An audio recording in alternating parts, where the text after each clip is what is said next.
এখন আমি প্রায় দিনই এই সবজির ঘন্টটা রান্না করি, কারণ এটা রান্না করলে বাড়ির সবাই খুব নাম করে আর ভাত একদম চেটে পুটে খায়। হ্যালো, আমি দানভি। আমার নতুন একটা মিনি ব্লগে তোমাদের সবাইকে ওয়েলকাম করছি। তোমরা যারা আমার আগের মিনি ব্লগগুলো দেখেছো, তোমরা হয়তো লক্ষ্য করবে যে আমি ছুরিতে সবজি কাটি। বটিতে আমি সেরকম সবজি কাটতে পারি না, কিন্তু আমার মা আবার বটি ছাড়া ছুরিতে সবজি কাটতে পারেন না। মা আজকে বটিতে সবজি কাটছিলেন, তাই দেখে আমিও বললাম যে আমাকে দাও, আমি বটিতে কাটি একটু সবজি। তাই হাতে কিছুক্ষণ সময় ছিল, বসে বসে বটিতে সমস্ত সবজি কাটলাম আজকে।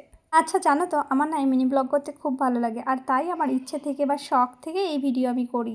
আমার সারাদিনের লাইফস্টাইলের কিছু সুন্দর সুন্দর মুহূর্ত তোমাদের সঙ্গে আমি তুলে ধরি। আর আমরা যারা লাইফস্টাইল ব্লগ করি বা নানা রকম ব্লগ করি, আমরা কিন্তু জানি আমাদের কতটুকু পাবলিকের সামনে শেয়ার করা যায় বা কতটুকু শেয়ার করা ভালো। অন অফ বাটনটা কিন্তু আমাদের হাতেই থাকে। তাই যারা ভাবে আমাদের ওই 2-3 মিনিট ব্লগের মধ্যে আমাদের পুরো লাইফটা জেনে নেয়, তারা একদম ভুল ভাবে। ব্লগে দেখানো ছাড়া আমাদের লাইফে কিন্তু অনেক ভালো দিক থাকে এবং অনেক খারাপও দিক থাকে, যেগুলো আমরা সবার সামনে শেয়ার করি না। আর এই ব্লগের মাধ্যমেই না অনেক চেনা মানুষ অচেনা মানুষের কাছে থেকে অনেক ভালোবাসা পাই, আর তাদের জন্য এই ভিডিওগুলো করা। পরবর্তীতে আশা করি আরও অনেক মানুষের কাছে থেকে ভালোবাসা পাবো। চলো, আজকে যে সবজিটার কথা বললাম না সবাই খেতে ভালোবাসে, সেই সবজিটা কিভাবে রান্না করি সেটাই তোমাদের সঙ্গে শেয়ার করি।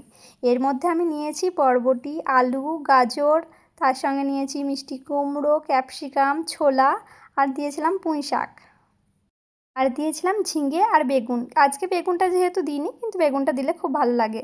আর তার সাথে একটু বড়ি ভেজে দিলে আরও টেস্ট হয় রান্নাটা। আজকে না একটু রান্না তাড়াহুড়ো ছিল, তাই আলু, কুমড়ো, বরবটি সব একসঙ্গে ভেজে নিয়েছি। আর তারপর কড়াইয়ে হিং, 5 ফোড়ন, তেজপাতা, শুকনো লঙ্কা সব কিছুর ফোড়ন দিয়ে পেঁয়াজ, আদা, রসুন সমস্ত মশলা, টমেটো দিয়ে ভালো করে কষিয়ে নিয়ে সমস্ত সবজি একে একে দিয়ে খুব ভালোভাবে সেদ্ধ করে কষিয়ে নিতে হবে। এই রান্নাটা অনেকেই করে। এই রান্নাটা না আমি আগে জানতাম না, আমি ইউটিউব দেখেই শিখেছি, আর তখন থেকে এটা রান্না করি। আর বাড়ির সবাই খুব ভালোবাসে, চেটে পুটে খায় একদম। রান্না করতে করতে আমার এদিকে গ্যাস শেষ হয়ে গিয়েছিল, তাই সেই সিলিন্ডারটা চেঞ্জ করলাম। আমি না আগে গ্যাসের সিলিন্ডার লাগাতে পারতাম না, কিন্তু একদিন বিপদে পড়েছিলাম, বাড়িতে কেউ ছিল না, সিলিন্ডার শেষ হয়ে গিয়েছিল, আর তখন আমি ইউটিউব দেখে শিখেছিলাম। তখন থেকে আমি নিজেই করতে পারি। তো চলো আজকে আসি, সবাই ভালো থেকো, টাটা।